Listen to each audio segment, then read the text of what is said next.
서울역 189년 여름, 영재가 남궁 가덕전에서 숨을 거뒀습니다. 그의 나이 34세. 선지인 환제가 아들 없이 세상을 떠나자 12살의 어린 나이에 뜻하지 않게 황제의 자리에 오른 그는 어린 시절을 가난하게 보낸 탓에 재물에 대한 욕심이 많았습니다.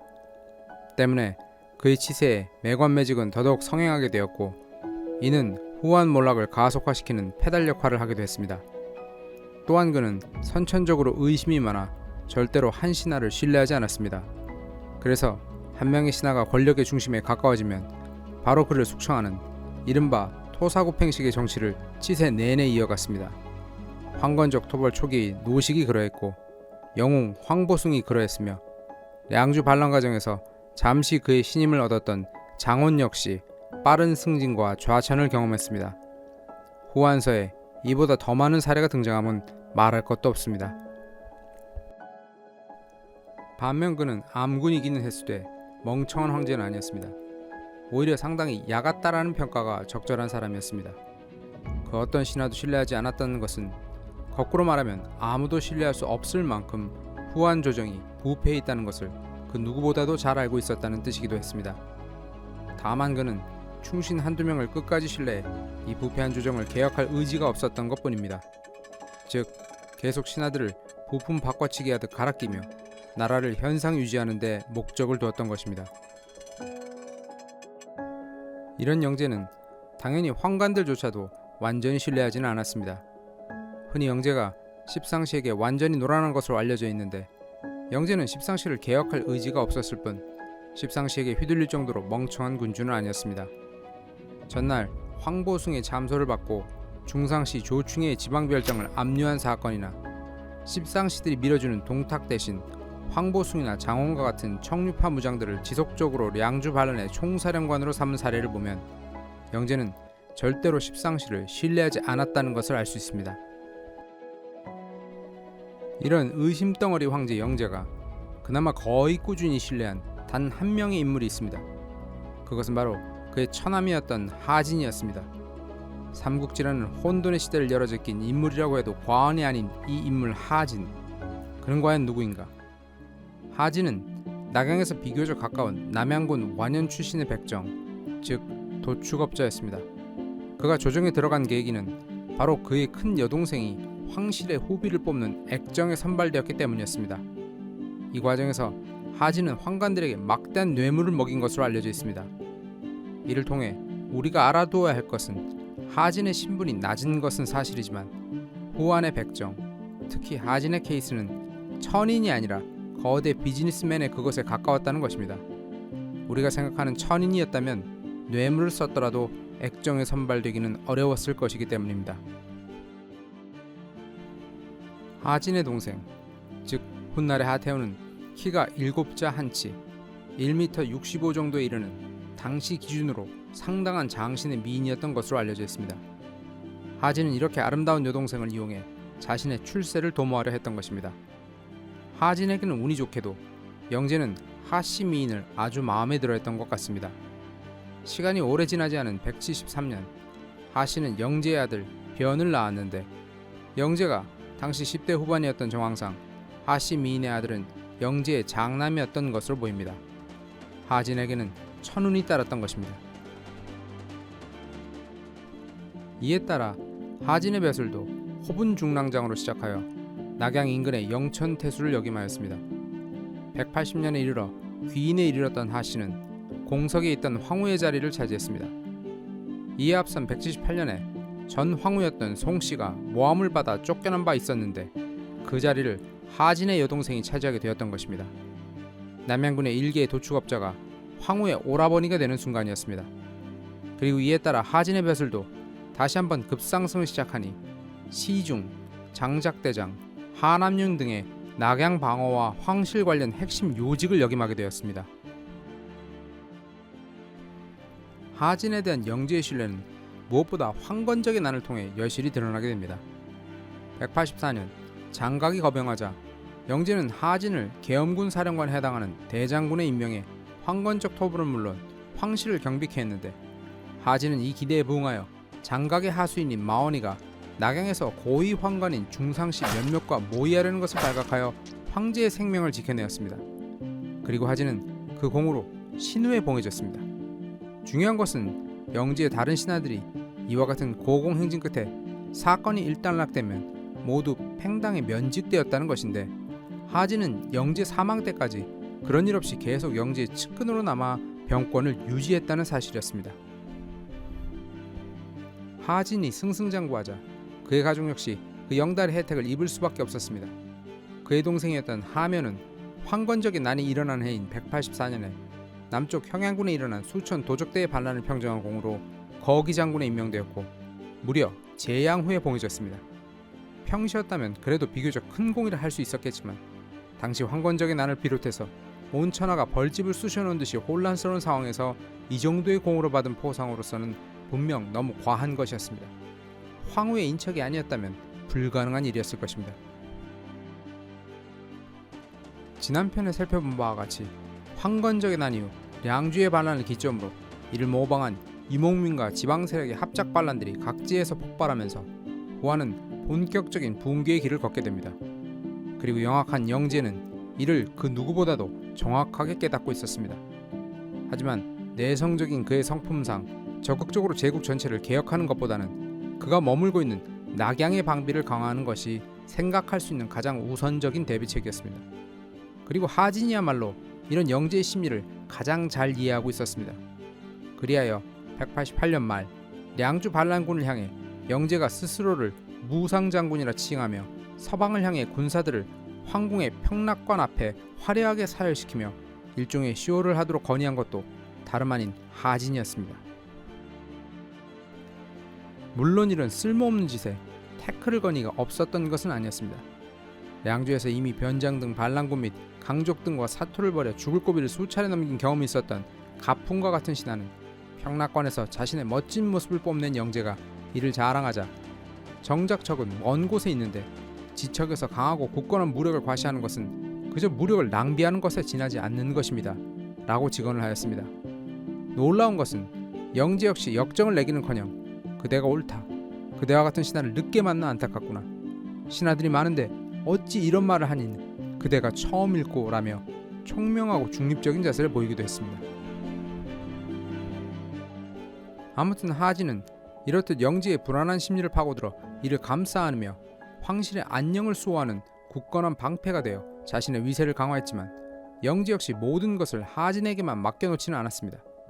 이 무렵 만들어진 사원 8교에 있는 황제의 직속군, 쉽게 말해 수도방위군 혹은 황궁방위군이었는데 대장군을 서원 8교의 총원수의 감독하에 놓이게 하였으니 하진에 대한 견제가 들어갔던 것입니다.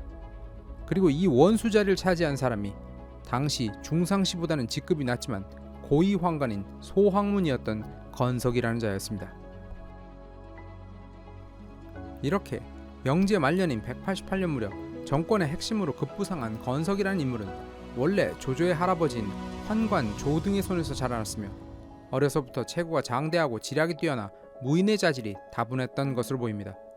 그래서인지 그가 애초에 두각을 나타낸 계기도 168년 청류 세력이 모두 갈려나간 제2차 단고지화 당시 청류 세력의 우두머리이자 반환관 쿠데타의 주모자였던 두무와 진번의 군대와 싸우는 과정에서였습니다.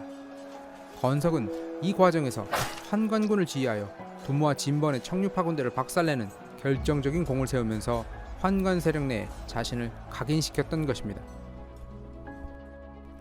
하지만 어쨌든 그는 십상시는 아니었기에 그동안 권력의 최정점에 서 있었다고 볼 수는 없었는데 바로 그 점이 영제의 마음에 들었던 것으로 보입니다. 환관이지만 기존의 십상시와 같은 기득권과 약간의 이해관계가 다르며 하진과도 경쟁할 수 있는 군사적 지략이 있는 인물로 황제인 자신에게 충성해야 할 동기부여가 충만한 자, 그것이 바로 건석이었던 것입니다.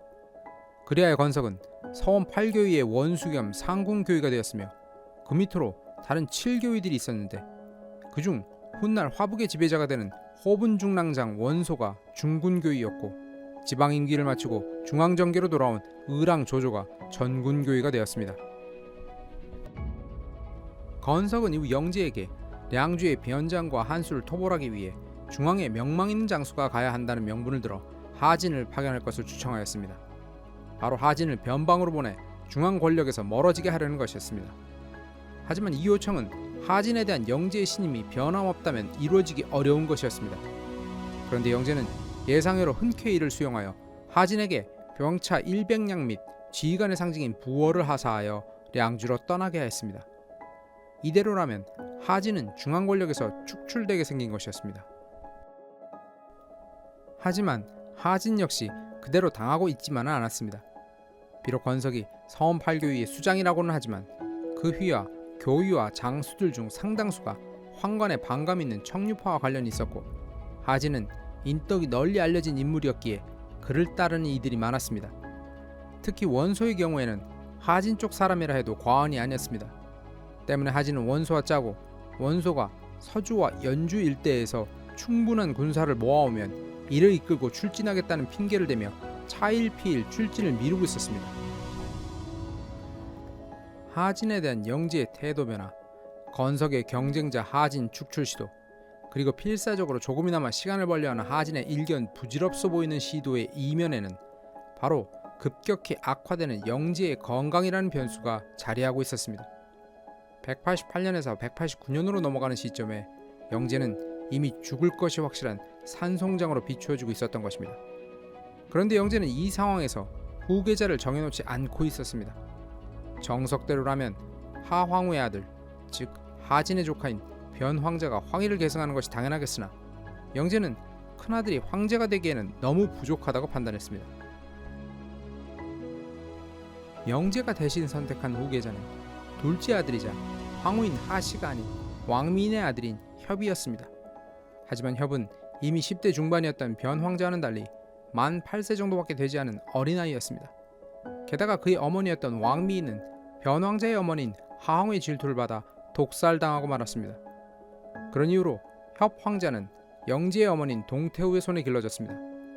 때문에 동태후라는 정치적 배경이 있다고는 하지만 영재 치세에서 거대 권력으로 성장한 하진과 하황후의 외척 세력이 비호하는 변황자를 밀어내고 황제가 되기에는 어려움이 있을 수밖에 없었습니다. 이런 이유로 영재는 서원팔교이라는 새로운 기관의 수장으로 건석을 앉혀 그에게 힘을 실어주고 그로 하여금 하진을 축출하도록 사주했던 것입니다. 즉 둘째 아들 협이 제위를 이어받을 수 있는 정치적 환경을 만들고 있었던 것입니다. 하지만 하진 역시 시간은 변황자 자신들의 편임을 알고 있었고 영재가 죽을 때까지 최대한 시간을 끌고 있었던 셈입니다. 그리고 마침내 189년 여름 영재가 원하는 바를 이루지 못한 채 숨을 거두게 되자 영재는 건석에게 유언을 해 협을 황위에 올리라는 유조를 남겼습니다. 이렇게 비밀리에 유언을 한 명의 신하에게 남긴 것은 사실상 친위 쿠데타를 일으켜 후계를 세우라는 것을 지시한 것이었습니다. 내성적이고 고집센 황제의 마지막 몸부림이었습니다.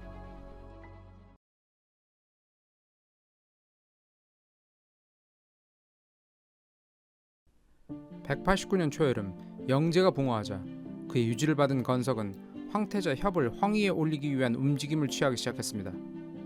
비록 건석이 서원 8교위의 수장이라고는 했지만 황도의 군권을 틀어쥐고 있는 하진의 병력에는 미치지 못하였고 또한 서원 8교위의 여러 수장들 역시 원소와 같이 건석이 아닌 하진을 따르는 경우가 있었기 때문에 건석의 입장에서 하진과 정면 승부를 벌이기는 어려웠습니다.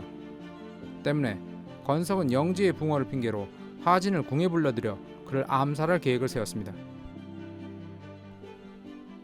건석에게는 불행하게도 이 계획은 유출이 되고 말아 하진은 궁에 들어오던 길에 이 소식을 알게 되어 병을 핑계대고 자신의 여러 군용을 떠돌며 입궁을 미뤘습니다. 이렇게 황희가 공석인 채로 시간만 흘러가자 결국 하태후의 주도하에 황태자 배연이 황위에 오르게 되었으며 하태후의 섭정이 시작되었고 하진은 이제 정권의 진정한 실세가 되었습니다. 그리고 건석 때문에 죽을 고비를 넘긴 하진 입장에서 건석은 절대 살려둘 수 없는 인물이었습니다. 하진은 여기서 한 발 더 나아가 자신의 권력의 안정을 찾으려면 건석뿐만이 아니라 다른 고위 황관들, 다시 말해 십상시 역시 사라져야 한다는 결론에 이르게 되었습니다. 그리고 그런 그의 생각은 원소의 그것과도 일치하는 것이어서 원소는 하진에게 황문상시들의 권한이 막강한 지 오래되었으며 장락태후와 연결되어 간악하게 사익을 취하고 있으니 이들을 함께 처단할 것을 권하였습니다. 건석도 바보는 아니었기에 당연히 정권을 잡은 하진이 보복을 할 것이라고 예측하고 있었습니다. 때문에 그 역시 이에 대한 대비를 해야 했고, 그런 그의 선택은 그동안 다소 소원했던 고위 황관들에게 손을 내미는 것이었습니다. 그는 중상시 조충에게 편지를 보내 다음과 같이 호소했습니다. 대장군 형제가 나라의 권력을 장악하고 조정을 독단하니 지금 천하의 무리들과 더불어 선제폐하의 측근들을 모의하여 죽이더니 우리들까지 없애려고 하고 있습니다. 다만 제가 군군을 통제하고 있기에 아직 이를 시도하지 못하고 있습니다. 빨리 황궁의 문을 닫아 급히 이들을 잡아 추살하여야 합니다. 건석에게는 불행하게도 다른 중상시였던 곽승은 하진의 고향 출신이었고 개인적인 친분까지 있어 조충에게 건석의 뜻에 따르지 말 것을 권하였습니다. 하진의 인품이 온화하고 훌륭하기로 소문났으니 극단적인 행동을 하지는 않을 것이라 조충을 설득했고, 조충은 건석의 서신을 하진에게 넘겨버리고 맙니다. 이를 본 하진이 분노한 것은 너무나 당연한 일. 하진은 바로 휘하의군을 파견해 건석을 추포하고 주살해버렸습니다. 그리고 건석의 군대마저 흡수해버리니 이제 하진을 견제할 수 있는 가장 큰 세력은 사라져버린 셈이었습니다. 다음은 황제가 된 변, 즉 소제의 경쟁자였던 협황자의 배우인 동태후를 처리하는 문제였습니다. 실제로 동태후는 소제의 즉위 후에도 몸을 사리지 않고 황제의 어머니인 하태후의 섭정을 사사건건 막아서며 언제라도 자신의 오라비인 표기장군 동총이 하진의 목을 베고 그들의 권력을 박탈할 수 있다며 대담한 태도를 보였습니다. 이에 하진은 삼공 등의 중신들과 하묘 등의 세력을 모아 동태후가 영제일의 매관매직의 원흉이었다는 점, 또한 동태후가 남편이 황제여서 황태후가 된 것이 아니기에 제후에 처이고 따라서 관례에 따라 낙양을 떠나야 한다는 논리를 내세워 그녀를 궁 밖으로 쫓아내었습니다. 당연히 하태후는 이를 승인, 동태후의 오빠인 동총은 체포 위기에 처하자 자살하였고 동태후는 병을 얻어 그에 급사하였다 하는데 이 역시 독살이 의심되는 대목입니다. 이제 십상시만이 남은 상황이었지만 하진의 책사를 자처한 원소는 침착했습니다. 그는 십상시를 제거하는 것이 얼마나 어려운 일인지 하진에게 다시 한번 강조하며 2차 단고지화에서 실패를 맛보고 죽임을 당한 두무의 예를 상기시켰습니다. 그는 두무가 환관들을 죽이려다가 실패한 것은 군대가 환관들을 두려워했기 때문이라고 지적하며, 두무와는 달리 현재 병사들이 하진을 존경하며 하진을 위해 목숨을 바치려 하는 것은 하늘이 돕는 천우신조의 기회라고 설명했습니다. 그렇지만 그러한 사실을 환관들도 잘 알고 있으므로 하진을 죽이려 할 것이기 때문에 함부로 궁을 출입해서는 안 된다는 신중한 입장을 보였습니다. 하진은 이런 원소의 충고를 받아들여 이후에는 병에 걸렸다는 핑계를 대며 황제의 빈소에도 들어가지 않는 것은 물론 발인과 장례식에도 참여하지 않았습니다. 중신으로서 매우 불충한 태도였지만 동시에 시기를 감안하면 매우 현명한 처사이기도 했습니다.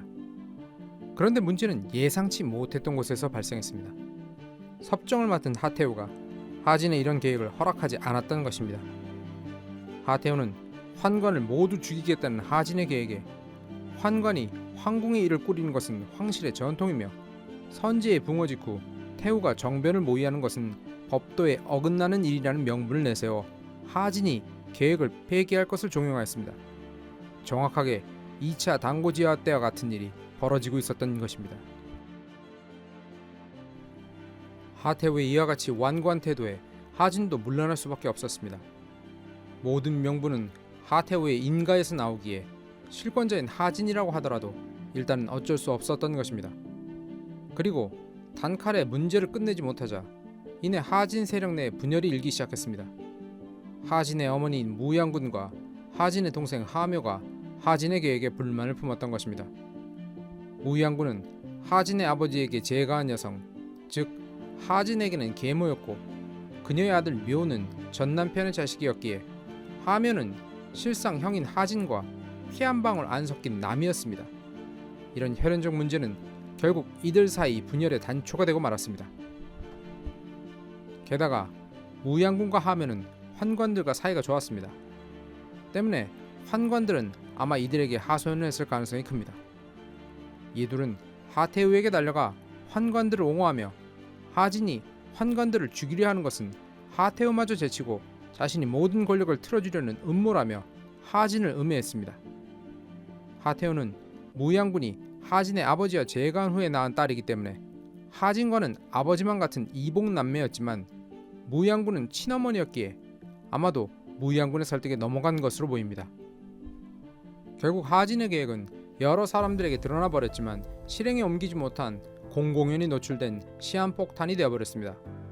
그리고 하태우의 재가를 얻지 못한 하진은 명분 없이는 움직일 수 없다는 생각에 시간만 보내고 있었습니다.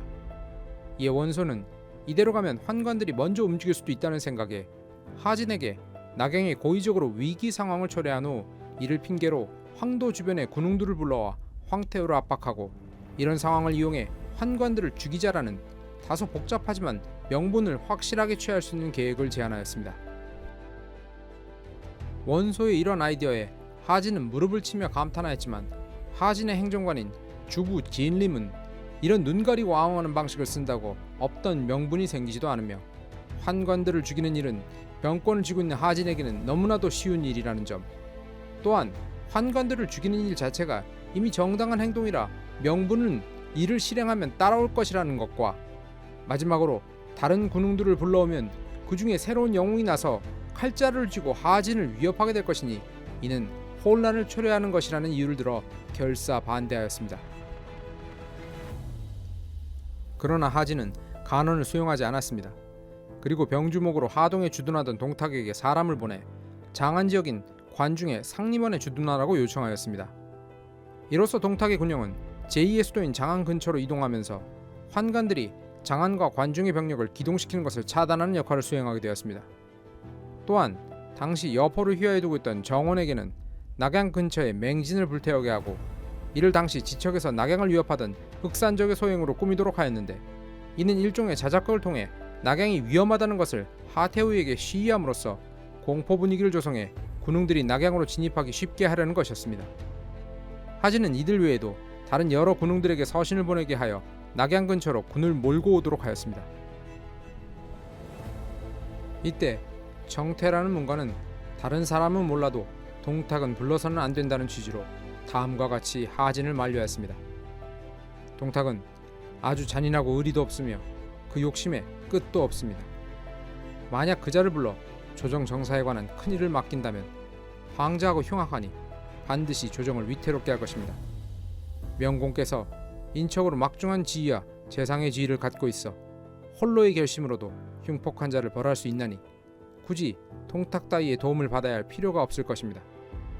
또한 이를 미루다 보면 변란의 가능성이 있으니 은간불언을 되새겨야 할 것입니다. 이때 노식도 함께 나서 동탁은 흉악하여 제압할 수 없고 후에 반드시 화를 입을 것이라고 하진을 설득했지만 하진은 정태와 노식 둘의 의견을 받아들이지 않았습니다. 그리고 하진의 지시대로 정원이 맹진에 불을 질러 그 지역이 화마에 휩싸이자 그 모습이 낙양의 황궁에서도 보이게 되었습니다. 이에 하진이 궁에 심어놓은 이들이 하태우를 찾아가 흑산적의 위협이 황도에 미쳤으니 하진의 뜻에 따라 황관들을 죽이고 황도의 기강을 바로잡을 것을 윤호하라고 간언했지만 하태우는 여전히 요지부동이었습니다. 하진이 이렇게 극단적인 방법까지 쓰기 시작하자 안달이 난 것은 환관들과 무양군 및 하묘 등이었습니다. 직접 군을 움직일 수 없는, 다시 말해 군권이 없었던 이들로서는 하진이 군대를 움직이는 순간 꼼짝없이 당할 수밖에 없었기 때문에 어떤 식으로든 그를 설득해야 했습니다. 하묘는 하진에게 득달같이 달려가 우리 형제가 고향이던 남양에서 가난하게 낙양에 올라오면서 환관의 도움으로 부귀영화를 얻었고 나라의 대소사를 처리하는 데 큰 도움을 얻었으니 그 은혜를 잊으면 안 된다는 취지로 하진에게 읍소했습니다. 엎질러진 물은 다시 담을 수 없으니 신중해라 라는 것이 그의 취지였습니다. 하묘의 방문 이후 하진이 흔들리는 것을 목격하자 이번에는 강경파인 원소가 안달이 나서 하진을 강하게 압박했습니다.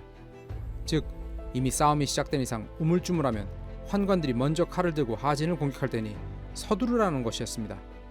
머리가 아파진 하진은 원소에게 권한을 위임하여 전권을 주었고 원소는 믿을 수 있는 청류파인 왕인을 하남년에 임명하여 낙양의 지척에서 대기시키고 동탁에게는 영제가 군사를 사열하기도 했던 나경의 평락관으로 군대를 끌고 오라고 명하였습니다. 실상 하태우의 뜻을 거부하고 일방적으로 원소 자신의 계획을 진행시킨 것입니다. 환관들을 비호하던 하태우는 상황이 이와 같이 되자 환관들이 모두 죽임을 당할까 두려워하며 중상시와 소왕문 등 고위 환관들을 직위해제시킨 후 모두 고향으로 돌아가게 조치하였습니다. 그리고 하진과 친분이 있던 환관들만 궁에 남아 이를 보게 지시하였는데, 문제는 환관들이 이대로 권력을 잃을까 미련을 두고 성격이 온화한 하진에게 매달려 울며 궁에 남게 해달라고 사정하기 시작했다는 것이었습니다. 물론 하진은 천하가 어지러운 것은 그대들에 대한 분노가 폭발했기 때문이다.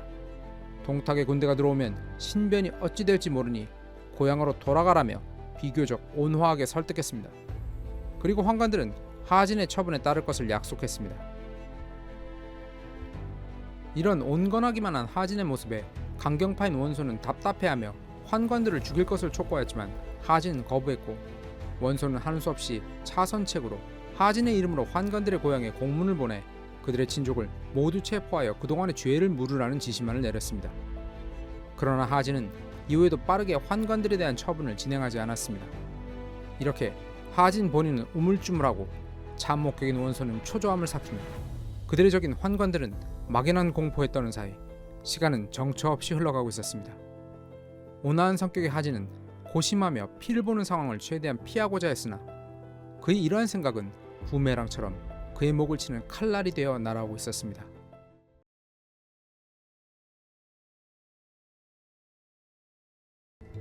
원소의 독촉에도 불구하고 하진이 우물쭈물하고 있는 사이 날짜는 계속 흘러가고 있었고, 하진 진영이 환관들을 모두 척살할 수도 있다는 것을 계산에 넣을 수밖에 없는 환관들은 공포심에 떨게 되었습니다.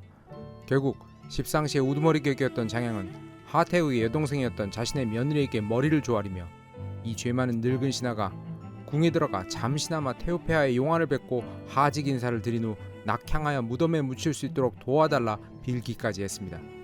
이에 며느리인 하태우의 여동생은 어머니 무양군에게 이를 전했고, 무양군은 다시 하태우에게가 환관들을 변호하니 하태우는 고위 환관들인 상시 모두를 궁에서 일하도록 조처하였습니다.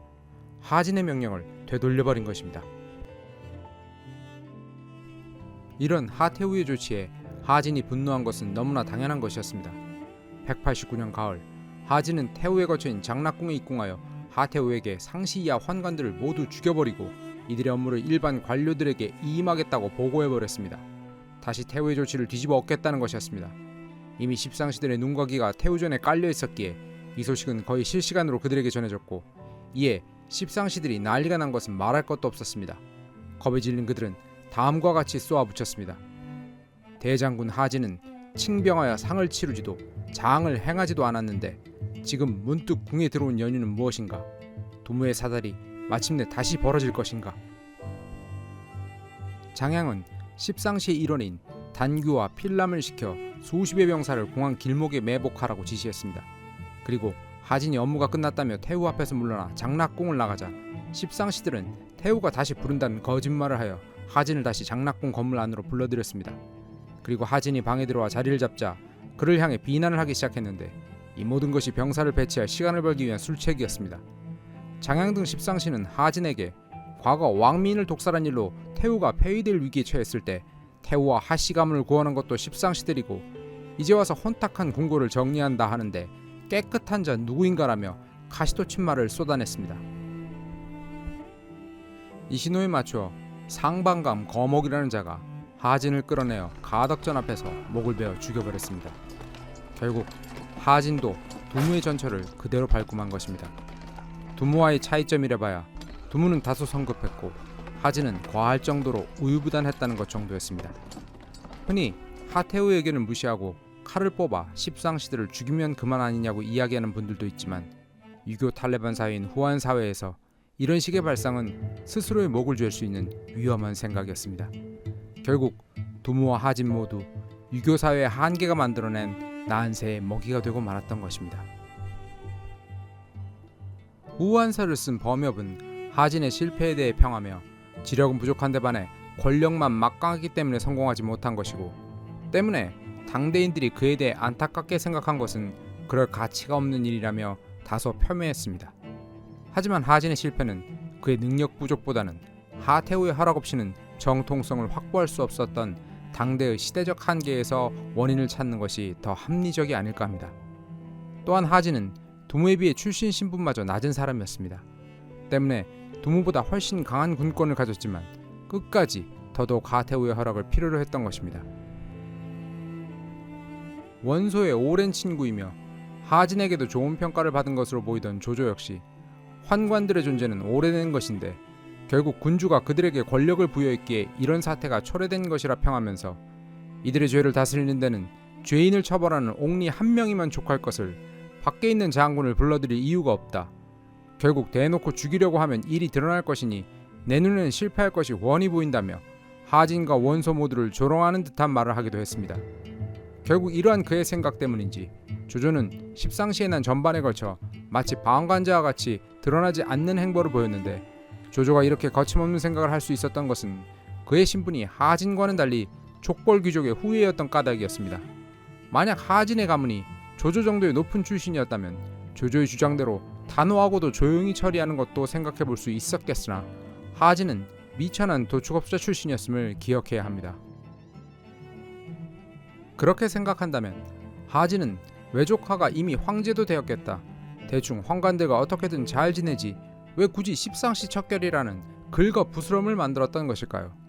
그것은 아마 앞서 살펴본 것처럼 건석이 초래한 위기를 시작으로 하진이 그의 가족 내에서 처한 특수한 상황, 즉 하태우와 반쪽짜리 남매이고 어머니 무양군 및 동생 하묘와는 피 한 방울 안 섞인 남이라는 것, 사료에도 암시된 것처럼 하진의 나머지 가족들이 십상시들을 끼고 하진을 멀리하며 그들끼리의 미래 권력을 만들어가는 과정에서 소외될지 모른다는 것 등등 하진의 불안감이 가중되고 있었기 때문일 것입니다. 아무튼 이렇게 하진이 허무하게 죽자 십상시들은 사건을 수습하기 위해 태위였던 번릉을 당시 낙양의 수비와 방어를 총괄하던 사례교위로, 소부였던 허상을 낙양의 경기권 지역에서 동일한 역할을 수행하던 하남윤으로 삼았습니다. 이는 수도와 그 인근의 병권을 틀어지어 하진의 병력을 제거하기 위한 당연한 절차였습니다. 이에 황제의 문서를 대신들에게 전달하는 비서관이자 대변인의 역할을 하던 상선은 이 내용을 담은 조서를 받고는 이를 당연히 믿지 않고 주저할 수밖에 없었습니다. 이에 그는 이를 주도한 장양과 단규 등에게 대장군 하진이 모습을 드러내면 같이 상의한 후 대신들에게 전달하겠다고 하였습니다. 이를 들은 중왕문 한 명이 하진의 머리를 상서의 앞으로 던지며 하진은 모반에게 이미 처형되었소 라고 말하였습니다. 하진의 부하인 오광과 장장은 하진이 십상시들의 손에 허망하게 죽음을 당했다는 소식을 듣고는 분노하여 궁으로 진입하려 하였으나 궁문은 모두 폐쇄된 상태였습니다. 연락을 받고 온 원술이 병력을 합세하여 문을 부수고 진입하자 무장을 한 중왕문들이 대적하여 이들을 저지하였습니다. 궁중에서 내전이 벌어진 것입니다. 당연히 결과는 환관들의 절대적 열세로 인한 패배, 원술 등은 황제의 거처인 남궁 구룡문과 인근 건물에 불을 질러 장양 등 십상시가 건물 밖으로 튀어나오도록 유도하였습니다. 이에 장양 등은 하진의 소아들이 반란군이 되어 황궁을 공격하고 있다고 아뢰고 하태우와 황제인 소제, 그리고 이제는 진류왕에 봉해진 협을 자신들의 수중에 압류한 채 북궁 쪽으로 피신하기 시작했습니다. 이때 여러 상서 중 한 명이었던 노식은 이들의 무리를 발견하고는 병기를 들고 복도 창아래서 황제를 압류하여 끌고 가던 단규에게 일갈하며 그 죄를 조목조목 따져 외쳤습니다. 노식은 그 덩치가 크고 무예에도 출중한 인물이었기에 단규는 겁에 질렸고 황제 일가를 내어놓으라는 노식의 요구에 자신의 목숨을 보존하기 위해 황제와 진류왕은 절대 포기할 수 없었으나 하태우만은 놓아주자는 것으로 타협을 보았으니 그녀는 북궁이 아닌 다른 곳으로 피하면서 당장의 위기를 벗어날 수 있었습니다. 한편 원소는 그의 숙부인 원해와 짜고 황제의 조서를 위조해 십상시들이 임명한 사례교의 번릉과 하남인 허상을 모두 불러 목을 베어버렸습니다. 또한 십상시의 리더 중 한 명인 조충마저 잡아 죽였으니 이것은 경천동지할 일이었습니다. 하진의 부장이었던 오광은 이제 분노의 칼날을 다른 곳으로 돌렸습니다. 그는 대장군을 죽인 놈은 거기 장군 하묘인이 우리는 대장군을 위해 복수해야 하지 않겠는가라며 병사들을 선동했고, 평소 하진의 인품을 존경하던 병사들은 눈물을 흘리며 죽음을 각오하고 이를 따를 것이라고 답했습니다. 결국 하진과 피 한 방울 안 섞인 까닭에 이해관계가 엇갈려 하진을 방해했던 하면은 성난 군사들에 의해 살해당했습니다. 십상시를 추격하여 북궁에 이른 원소는 궁의 모든 문을 폐쇄하고 무차별 학살을 하기 시작했습니다. 누가 관리로 위장하여 궁을 빠져나가려 하는 환관들인지 진짜 관리나 사내들인지 알 수 없었기에 후환을 없애기 위해 의심이 가면 다 죽여버리라는 명령을 내린 것이었습니다. 결국 수염이 없어 환관처럼 보이는 이들은 모두 죽음을 면치 못하였는데, 환관이 아니었으나 젊은 까닭에 수염이 아직 제대로 나지 않은 이들은 죽지 않기 위해 스스로 바지를 내리고 자신의 성기를 병사들에게 보여주고 죽음을 면하기도 하였습니다. 이때 무려 2천여 명이 죽었다고 하니 무자비한 사륙전이었습니다. 그런데 놀랍게도 장양과 당규 등은 이런 위급한 상황에도 혼란을 이용해 소재와 진류왕 협을 끌고 북궁을 빠져나가 황하의 소평진 방향으로 탈출하는 데 성공하였습니다. 이때 최고의 관직인 공경들은 황도 낙양의 서문 밖 도교 사원인 평락관에 남아있었는데, 이는 십상시들이 도주 행렬이 느려질까 두려워 고위 관료들을 미끼로 버리고 내뺀 것이라고 추측할 수 있습니다. 다만 무력이 출중한 노식만이 십상시들을 따라 동행했는데, 십상시들도 노식의 무력과 명성 그리고 위용 때문에 이를 뿌리치지 못한 것으로 보입니다. 사태가 여기에 이르자 빠르게 나섰던 인물이 하남윤이었던 왕윤이었습니다. 그는 현재로 치면 서울시장 혹은 경기도지사와 같은 자신의 지위를 이용해 소재를 구출하기 위해 자신의 관할이 있는 관리인 중부연리 민공이라는 인물을 보내 황제의 행렬을 추격하게 하였는데, 사료에 노식을 쫓게 하였다라는 말이 있는 것으로 보아 노식이 상황의 위급함을 왕윤에게 알려 대처하게 한 것으로 보입니다.